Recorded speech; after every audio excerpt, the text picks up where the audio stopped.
Lunes otra vez y aquí estamos, estoy viendo a Agus Espada y a Santi Marino en una nueva emisión de Fuerte al Medio. ¿Cómo les va, compañeros? ¿Qué tal? ¿Cómo andan? Hola, Medio, hola, Agus. Buenas tardes, ¿cómo andan? Santi. ¿Nos escuchamos? Nos escuchamos, estamos todos bien, sí. No me levantaba la cámara, los estoy viendo, están divinos. Ahora te vemos, Están divinos. Bueno, antes de empezar necesito decir unas palabras en términos personales. Le quiero dedicar esta columna al querido Sergio Cívica, el Doc, un querido amigo de más de 3 años, amigo de los de la cancha. Ayer veía que Agustín fue a ver a su rojo querido por redes sociales y pensaba en eso. Todos los que vamos a la cancha hace muchos años sabemos de la gente que conocimos ahí.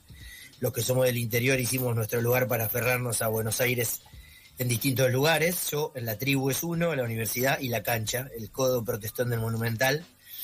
Desde hace un rato tiene a un hincha del Beto Alonso menos, pero está en nuestros corazones. Y como era oyente de Fuerte al Medio, le vamos a dedicar esta cuestión por todas las anécdotas que tenemos juntos y por todas las risas y las tristezas que tenemos. Disculpen este caramelo negro, pero no sería yo si no compartía este momento y mi tristeza con quienes nos escuchan. Te abrazamos fuerte, Santi, así a la distancia, te damos un abrazo lo más fuerte posible, también desde este éter, ¿no? Que bueno, logra llegar a distintos lugares.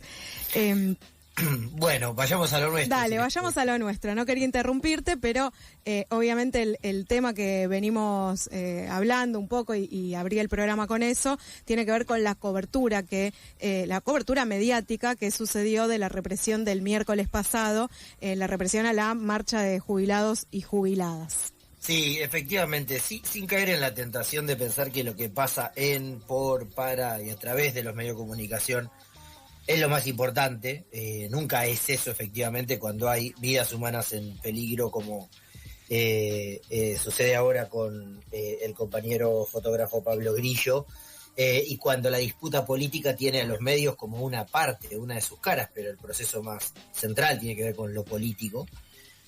Nos parecía hoy temprano con Agustín interesante pensar en la cobertura, pensar en qué hicieron los medios grandes, cuál es la relevancia que tuvieron los medios chicos, también las redes sociales, de este proceso que es muy largo. Por supuesto que en los 40 años de democracia ha habido protesta social, representación de medios y conflicto en torno a esto, pero que en momentos donde se reprime la violencia social con la la protesta social, con la violencia a la que asistimos, se pone en discusión todo, ¿no? Incluyendo lo que efectivamente sucedió ahí, el discurso del gobierno, la representación que los medios hacen y la necesidad de desagregar de ese concepto generalista los medios de comunicación, porque hay perspectivas diferentes. Entonces, en ese sentido, nos parece clave entrar por ahí, ¿no? La represión organizada por el Ministerio de Seguridad de Patricia Bullrich el miércoles 12 de marzo, a la marcha que era una nueva marcha de los jubilados que vienen llevándola adelante desde hace muchas semanas, que se hace todos los miércoles, donde efectivamente suele haber poco más de 50 personas manifestando en la vereda del Congreso alrededor de la marcha. Digo esto porque además me toca estar por ahí los miércoles a esa hora. Fue una marcha particular la de la semana pasada porque se sumó a la convocatoria un conjunto de hinchas, y pongamos ahí el hipervínculo para claramente entrarle en la discusión también. Pero lo cierto es que la represión fue desproporcionada y cruel. La llevaron adelante las distintas fuerzas de seguridad convocadas por el Ministerio de Seguridad. El episodio más grave fue el ataque al fotógrafo Pablo Grillo, y a partir de ahí se abre una serie de interrogantes que tienen que ver con lo que nosotros trabajamos aquí en Fuerte al Medio, básicamente la representación que los medios realizaron antes, durante y después de la marcha. Porque cuando uno pone el foco en la representación que los medios hacen lo que empieza a percibir es la marcha no termina en el momento en que se va la última persona que manifestó, porque sigue en la esfera comunicacional. Y por eso el análisis que les proponemos hoy, Agus. Sí, absolutamente, porque sin duda fue el tema de agenda, el tema de tratamiento de los medios la semana pasada y durante el fin de semana, y la verdad es que deja mucha tela para cortar, la cobertura, el encuadre, los términos utilizados, y también me parece central analizar el rol de los medios masivos de comunicación digitales y tradicionales en el proceso de convocatoria antes de la marcha, y en el proceso de esclarecimiento y de discusión de qué es lo que sucedió durante la marcha, no solamente con la represión hacia Pablo Grillo y la agresión directa de la policía hacia el reportero gráfico, sino también con infiltrados, con la agresión hacia jubilados directamente, y cómo, en este caso me parece a mí, vemos, y abstrayéndonos, si se quiere, del marco político y coyuntural nuestro de Argentina, la centralidad que tienen los medios de comunicación, no solamente ya en cómo interpreta la sociedad a partir de las representaciones que hacen los medios de comunicación de lo que sucede, sino en la creación, resolución y seguimiento de los conflictos, ¿no? Entonces, en ese sentido, comenzando por el primer punto, que es la cuestión de las representaciones, del encuadre, el tratamiento, y volviéndonos exclusivamente coyunturales, trabajando específicamente a partir de lo sucedido el miércoles, tenemos, o por lo menos me animo a sacar algunas conclusiones, y en el primer lugar de esas conclusiones está la sincronicidad en las lecturas de buena parte, diría yo, entre el 80 y el 90% de los medios masivos comerciales de comunicación sobre quiénes eran los que marchaban, y este gran título de barras cámpora izquierda, ¿no?, que estaba incluso todo el tiempo constante en los graphs de todas las señales de noticias, desde las más vistas hasta las menos vistas, y la reproducción sin alteraciones, sobre todo durante las primeras 2 horas, de las versiones oficiales. Cuando hablamos de las versiones oficiales, hablamos de las versiones de la ministra de Seguridad, que rápidamente tomó protagonismo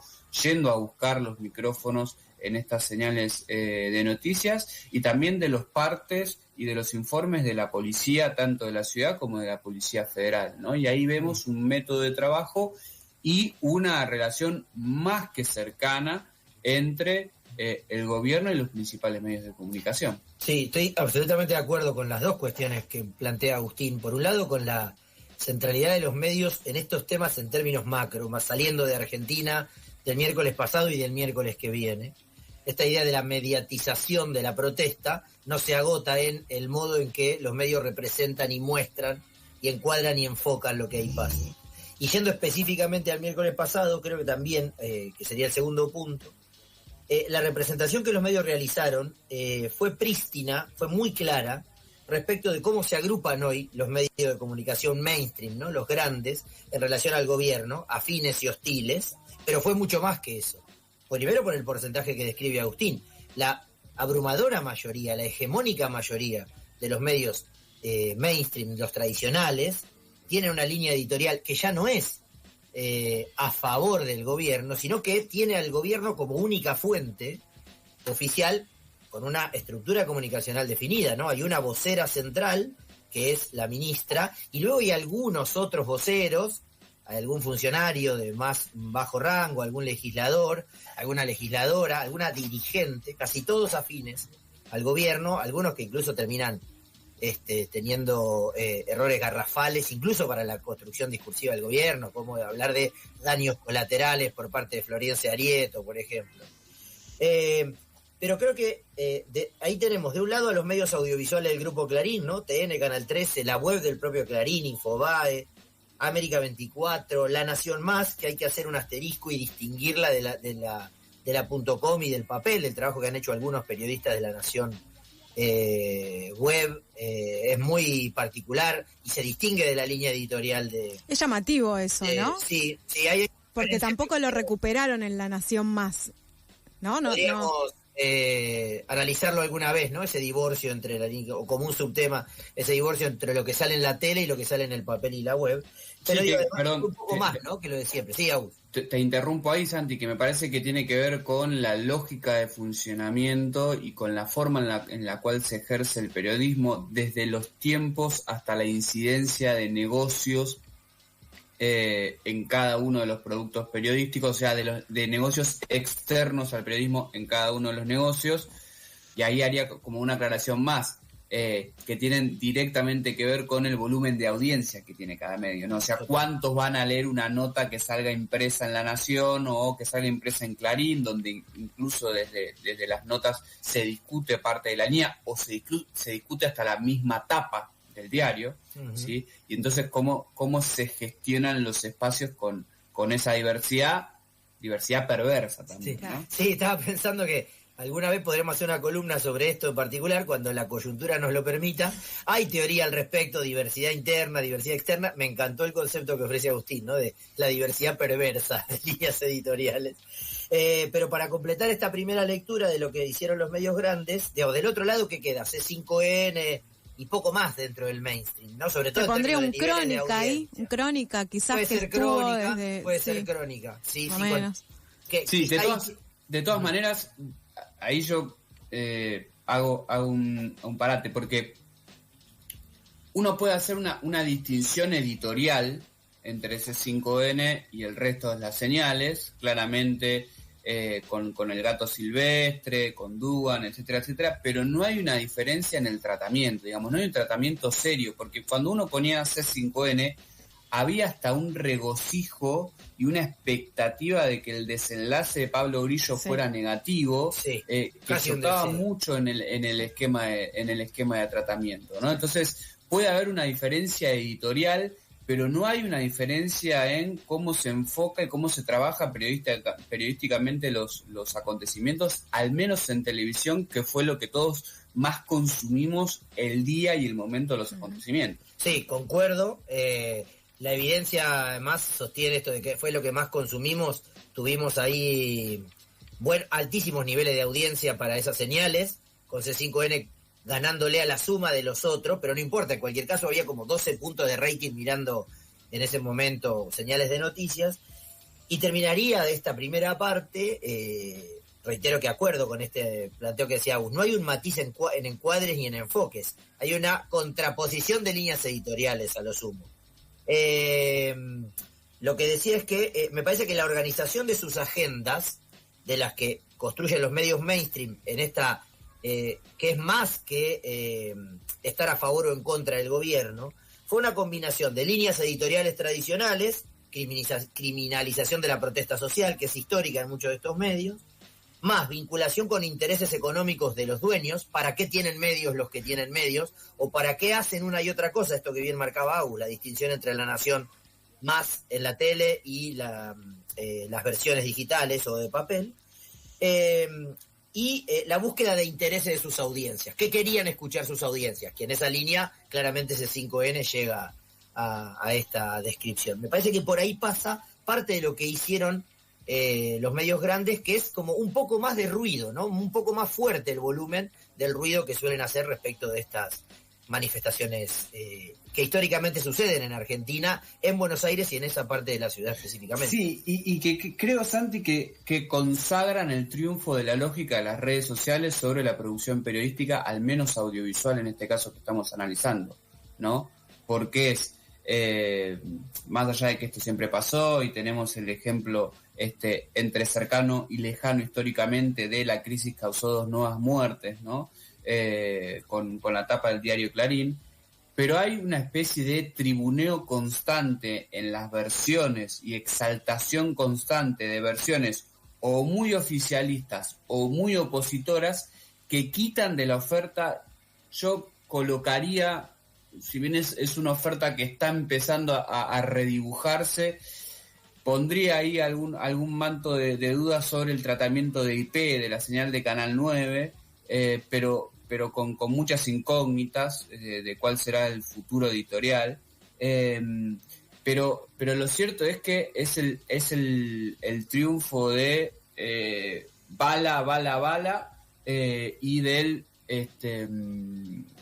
que se muera así volteamos al gobierno, lo voy a decir en términos brutales, sobre el tratamiento de los acontecimientos, y además con nula revisión de los postulados de los encuadres, aun cuando la realidad choca de plano con eso, ¿no? O sea, es Majul diciendo no interrumpamos y no corrijamos a la ministra que está diciendo cualquier cosa, ¿sí?, sobre Pablo Grillo, porque nuestro trabajo no es contradecirla, no, el trabajo es contradecir, tu trabajo es pelearte con la ministra si está diciendo... De mínima preguntar, ¿no? De mínima. Preguntar, sí. Claro. Y ahí estoy de acuerdo con esa descripción, Agus. Esa construcción maniquea, no importa quiénes son los buenos y los malos para qué lado, pero solo hay dos bandos posibles, solo hay una lectura binaria posible, que cede al formato de las redes, claramente. Y sí distinguiría, solo por agregar un matiz, no vamos a ser nosotros quienes nos tengamos que defender de no acusar a los trabajadores de los medios de determinada cuestión, sí haría un matiz que no alcanza líneas editoriales de la presencia de los periodistas que están en la calle, de los cronistas que están en la calle, de los que están en los estudios, por plantear de alguna manera, ¿no? Porque las responsabilidades son distintas. Cuando está sucediendo el acontecimiento, cualquier cronista de cualquier canal está entre esquivando gases y balas y tratando de sostener una representación profesional, y los que están en el estudio, y luego sí, cuando el acontecimiento termina y lo que viene es el análisis o el trabajo con la lectura, desde el estudio debería ser un poco más fácil hacer el trabajo un poco más profesional y con criterios que impliquen, por ejemplo, preguntarle a la ministra por qué dice que el herido está detenido cuando en realidad lo están operando y no está en cana, digo, básicamente. Al respecto. Era muy fuerte eso, porque al mismo tiempo que la ministra decía eso, en paralelo había un móvil con el padre de Grillo en la puerta del hospital. O sea, era como dos realidades completamente distintas, ¿no? Sí, ese sostenimiento de la versión oficial, más allá de cualquier acontecimiento que en paralelo y en el mismo momento esté demostrando que no fue así. Sucedió con la versión de la ministra sobre Pablo Grillo, que rápidamente se revirtió con los acontecimientos, y sucede con la versión de los Barras Bravas. Sucede con estos informes que salen a decir que de 150 detenidos hay 4 personas que pertenecían a la tercera línea de las hinchadas de Deportivo Español, de excursionistas de Chicago. O sea, es el sostenimiento a lo que dé y hasta las últimas consecuencias de la versión oficial. Eso me parece como una gran conclusión de estas jornadas, y veremos cómo resulta el miércoles que viene. Y ahí yo hago un destacado, porque yo encuentro muchos paralelismos más allá de las circunstancias entre lo que es el tratamiento, entre lo que fue y lo que está haciendo el tratamiento de las inundaciones en Bahía Blanca, y lo que fue el tratamiento de las señales de noticias también de las protestas y la represión del miércoles, que es el rol del movilero de calle como generador de espectáculo, ¿no? Y eso sucedió y sucede en Bahía Blanca, donde el movilero se mete adentro del agua, aun cuando las veredas no tienen agua, y van por la calle, o sea, buscando todo el tiempo la exaltación de las emociones y de las sensaciones. Y el otro día con muchas y con algunas señales de noticias que mandan a sus perfiles más jugados editorialmente a las manifestaciones, poniendo en riesgo la integridad física. No debiera pasar, está mal, pero por ejemplo, enviar a un productor de Johnny Viale a hacer calle en esta marcha, o enviar al conductor de La Noche, a Mercuriali, a hacer calle, tan jugado editorialmente, es poner en riesgo la integridad física, y yo diría que hay ahí una búsqueda, me parece a mí, claro, que es peligrosa. Claro. Totalmente, ahí ya, y además se pasa a tres pueblos de la responsabilidad social. Es más grave que no cubrir con responsabilidad el acontecimiento, por ejemplo, no teniendo distancia crítica, tratando de hablar con 2 o 3 fuentes. Ahí estamos hablando de poner en riesgo a sus trabajadores directamente, por más simpático o antipático que te caiga. Buscando una provocación también, ¿no? O sea, busca esa provocación y al mismo tiempo lo pone en riesgo, claramente. Sí, por eso me parece interesante la comparación recontra respetuosa y para nada descontextualizada que propone Agustín, de mirar también eso en Bahía, porque el cronista nunca puede ser la noticia, no debe ser la noticia. Si hay una ñata que va caminando bajo el agua y se tropieza y se cae, en una ciudad que está bajo el agua y embarrada, eso se convierte en noticia y vos te estás ahí para contar los dramas que está viviendo las personas, para contar la dificultad que tiene la ciudad de salir de ese trance, no para convertirse en la notera que se cayó abajo el agua, porque no tenés nada que hacer ahí, igualmente que no tenés nada que, no sea buscar roña o buscar notoriedad, pero ya por parte del medio, porque aquí no son Obvio, los claro. periodistas claramente los que toman la decisión de estar ahí y de poner el cuerpo. Poner el cuerpo es muy otra cosa y me parece que claramente hay una diferencia. Pasaría, Agus, también a pensar en la posibilidad de construir otros relatos posibles de los medios, desde los medios, y es el rol que han tenido los medios más pequeños, sin fines de lucro, con otras estructuras que ayudan a desmontar lo que es una política ya, un rasgo de política de comunicación por parte del gobierno, que es construye su propio relato, una voz oficial, cuando lo puede hacer con cadena nacional, corriendo a los periodistas, lo hace sin problemas, como es el 1 de marzo en la apertura de sesiones ordinarias del Congreso, cuando necesita de que los medios mainstream sean sus propaladores o los propaladores de su versión, lo hacen en acontecimientos como el del miércoles, y del otro lado aparece la posibilidad de otro discurso, que es lo que hacen medios pequeños, medios sin fines de lucro, o el trabajo de los reporteros gráficos, que en la mayoría de los casos lo hacen en términos absolutamente precarizados, freelanceando, saliendo a vender luego sus fotos, que habilitan a mostrar cómo en este caso uno de ellos fue el que recibió la bala, ¿no? El problema que está atravesando Grillo. Pero digo, por ejemplo, la imagen de... Fin de espacio publicitario. El disparo nos muestra que hay otra forma de filmarlo, otra perspectiva, otros encuadres, otros enfoques, como bien decía Saúl al principio. Sí, el ejercicio de la reconstrucción de los acontecimientos a partir de las notas callejeras y de las imágenes callejeras que toman manifestantes, reporteros o periodistas independientes, que se articula como la única vía de poder contradecir con hechos, con imágenes y con pruebas la versión oficial, que es reproducir, vuelvo sobre esto, ¿no? O sea, que cuenta con una reproducción sin cuestionamientos masiva y totalitaria en los principales dispositivos de medios de comunicación masiva comercial.